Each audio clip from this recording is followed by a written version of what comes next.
नमस्कार, आप देख रहे हैं खबर नौरंगी की। मैं हूं मौली साहू आपके साथ। चलिए शुरू करते हैं आज की खबरों का सिलसिला।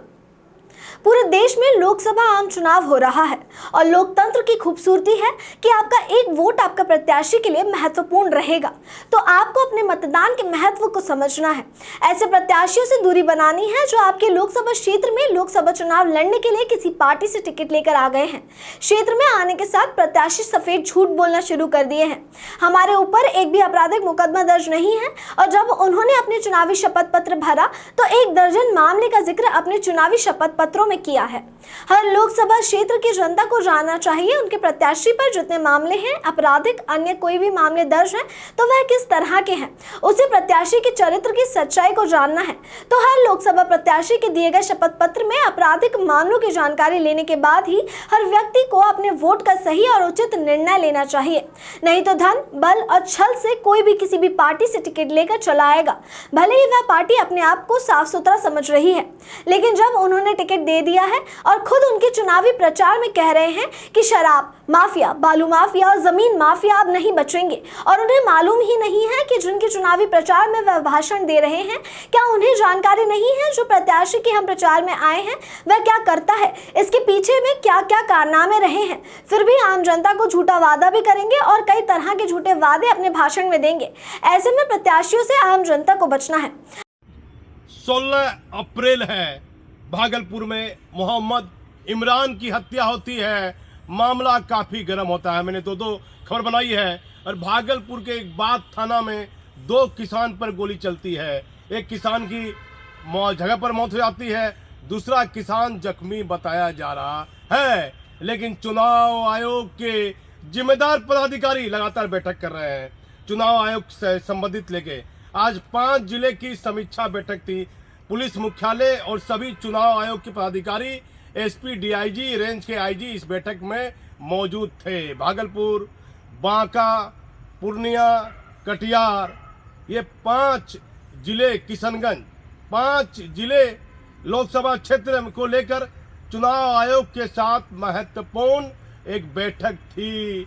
इसमें कई गंभीर बिंदुओं पर चुनाव आयोग ने कई गंभीर बिंदुओं को लेकर अब समीक्षा बैठक की है। लेकिन चुनाव आयोग के जिम्मेदार पदाधिकारी को आपराधिक घटनाओं पर ध्यान देना होगा। चुनाव के दौरान ये ध्यान देना होगा चुनाव आयोग के जिम्मेदार पदाधिकारी को, जहां जहां पार्टी के द्वारा चुनावी कार्यालय खोला गया है, क्या उन कार्यालय में, किसी पार्टी के कार्यालय में कोई बहुत बड़ा फरार अपराधी या जमानत पर बाहर आया हुआ अपराधी किसी पार्टी के प्रत्याशी के कार्यालय में बैठ के चुनाव संबंधित कार्यों में या अन्य किसी कार्यों में वह लगा हुआ है या नहीं लगा हुआ है, इस पर चुनाव आयोग के जिम्मेदार पदाधिकारी को ध्यान देना होगा कि बड़े बड़े अपराधी जमानत पर बाहर हैं, वह क्या कर रहे हैं। लगातार भागलपुर में 2-3 बड़ी हत्या देखी गई है। उस हत्या में अपराधी की गिरफ्तारी हुई है या नहीं हुई है। बताया जाता है कि 2 दिन के बाद, कल गुरुवार है, कल बुधवार है, उसके बाद गुरुवार है, गुरुवार को एक बड़ी अहम बैठक चुनाव आयोग के द्वारा दिल्ली से ऑनलाइन बैठक होगी, जिसमें बिहार के लोकसभा क्षेत्र के कई चुनाव आयोग के पदाधिकारी और पुलिस मुख्यालय के सभी पदाधिकारी ऑनलाइन इस बैठक में मौजूद रहेंगे। लेकिन चुनाव के दौरान, बिहार में लोकसभा चुनाव के दौरान यदि हत्या जैसी, राजनीतिक हत्या जैसी, आपसी बचत को लेकर हत्या जैसी घटनाएं घट रही है, तो चुनाव आयोग को गंभीर होना पड़ेगा और ध्यान देना होगा। जैसे भागलपुर से एक व्यक्ति को खगड़िया से टिकट मिला है, काफी लोग खगड़िया गए हैं, कई तरह की चर्चाएं हो रही है, तो चुनाव आयोग के जिम्मेदार पदाधिकारी को ध्यान देना होगा।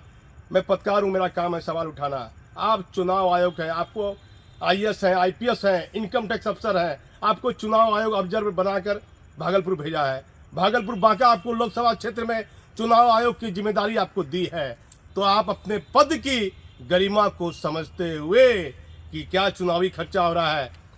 एक प्रत्याशी के द्वारा लगातार चर्चा है, लोकसभा प्रत्याशी के द्वारा, कि जब तक मतदान की तिथि रहेगी, वह अपने इलाके में जब तक घोषणा हो जाएगी जीत और हार की, जब तक के लिए उन्होंने अपने लोकसभा क्षेत्र में सारी होटलें और धर्मशालाएं अपने रिश्तेदार और मित्रों के नाम से बुक कराई है।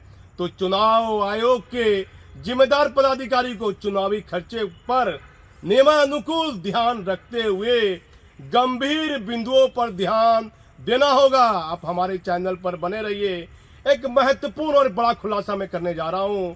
अभी चर्चा है कि एक बड़े विवादित आईपीएस पदाधिकारी को जिन्होंने सरकार ने हटा दिया था, उनके बारे में चर्चा होने लगी है। उन्हें किसी विभाग का सलाहकार बनाया गया है, लेकिन अभी तक कोई अधिसूचना, कोई ऐसा पुख्ता प्रमाण हमारे पास नहीं आया है जो इस खबर में मैं उस पदाधिकारी का आपको नाम लूं। लेकिन लगातार आईएएस और आईपीएस पदाधिकारियों में चर्चा है कि एक बड़े आईपीएस पदाधिकारी जो रिटायर कर गए हैं, सरकार ने उन्हें किसी विभाग का सलाहकार के पद पर नियुक्त किया है। अब इस खबर में कितनी सच्चाई है यह आने वाला समय बताएगा। आप हमारे चैनल पर बने रहिए। मैं भागलपुर से दीपक नौरंगी। आज की खबरों में बस इतना ही। देखते रहिए खबर नौरंगी की। धन्यवाद।